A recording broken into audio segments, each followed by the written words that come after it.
Major demonstrations continue to rock Haiti as protesters demand that U.S.-backed President Jovenel Moïse step down from office. On February 7th, his constitutional mandate to rule ended, but instead of holding new elections or stepping down, he's just staying put. For almost 2 years now, there have been daily mass protests demanding Moïse step down over extreme corruption, including the embezzlement of billions of dollars for social programs. These demonstrations have been met with severe violence, many times with the assistance of occupying United Nations troops. But while Haiti has drawn the attention of the world, it's a good time to revisit the history of not just how Moïse ended up in power, but how the American empire has determined the destiny of the Haitian people for generations. Haiti, once known as the crown jewel of the French Empire, was a center of the slave trade. But in 1791, an unprecedented slave revolution swept the island, driving out the French and then defeating the Spanish and British empires.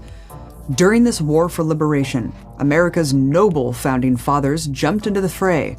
People like George Washington, Thomas Jefferson, and other slave-owning politicians rushed financial and political support to their slave-owning counterparts in Haiti. Against all empires, the Haitian people were victorious, and in 1804 established the first ever free Black Republic. In those early years of Haitian independence, the United States had barely started to become an empire. In the late 19th and 20th century, after completing the vicious colonization of native land from coast to coast, this baby empire took its first steps as a territorial empire. In 1915, U.S. Marines invaded Haiti. The first act of the invading Marines was to seize all the gold from Haitian banks and transfer it to the National City Bank of New York. All of Haiti's banks were put under the control of American banks. The United States announced that Haiti was now under the rule of a new constitution, a constitution written by Franklin D. Roosevelt, who, of course, was not Haitian. This new constitution allowed the purchase of Haitian land by foreign capitalists, which began immediately. But with revolution in their blood, the Haitian masses fought back against this new colonial rule. The most famous and beloved leader in the anti-occupation movement was Charlemagne Péralte. So the U.S. Marine Corps hunted down Péralte, executed him, tied his dead body to a door, and paraded it through the streets of Haiti for all to see. They had a photographer capture an image of the national hero's mutilated corpse, put it on a leaflet, and dropped thousands of them from airplanes all across the island. American rule of Haiti began with acts of sheer terrorism like this. The U.S. military occupied Haiti and ruled it as an outright colony for 20 years. But colonial rule gave way to neo-colonialism, where the United States installed total puppets, but with rigged elections so they could pretend to be supporters of democracy. But even that was short-lived. In the 1950s and the 30 years that followed, the United States gave up on the veneer of democracy and backed the brutal dictatorship of the Duvalier dynasty. This was total fascist rule. Suspension of elections, suspension of all political rights, no free press, thousands of political prisoners subject to brutal torture, and the use of assassinations and executions against activists and organizers, including massacres of entire villages identified as anti-Duvalier that entire time.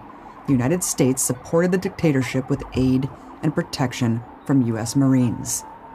In exchange, U.S. corporations were able to use Haiti as a sweatshop, with slave-like labor laws and free reign over its resources.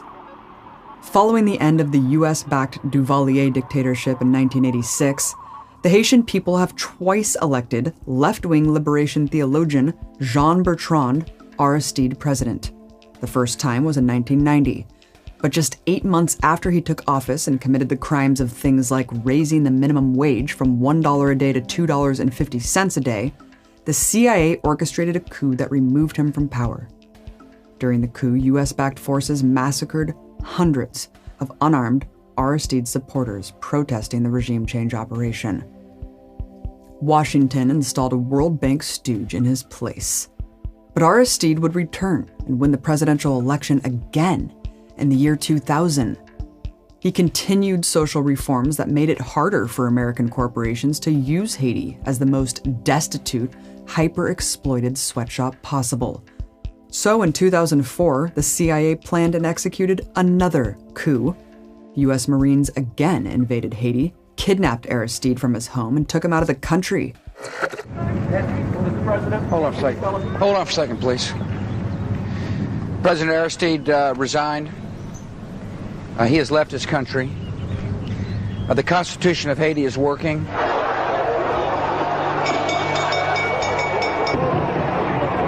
It's the beginning of a new chapter in the country's history. I would urge the people of Haiti to reject violence, to give this break from the past a chance to work, and the United States is prepared to help. Thank you. UN troops replaced American forces as political cover, and they remain until this day under the guise of providing aid. When I went to Haiti as a journalist in 2012, there were UN troops everywhere, patrolling streets and manning security towers. And for a country that's so rich in resources and receives billions of dollars in aid, the level of extreme poverty was shocking.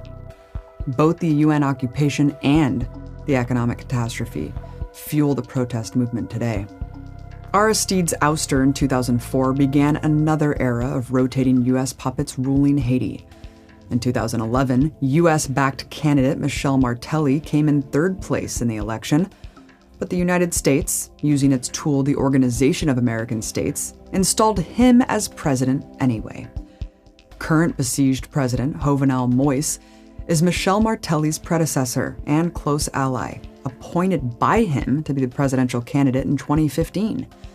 In an election with only 20% voter turnout, Moïse supposedly received 32% of the vote. However, an investigation by journalists at the Haiti Sentinel found that Moïse likely received just 6% of the vote. But despite clear evidence of fraud, he was declared president anyway. Today, he remains in office despite his term ending, given protection from Biden and the US empire. And it seems Biden actually made the situation worse with his statement of support.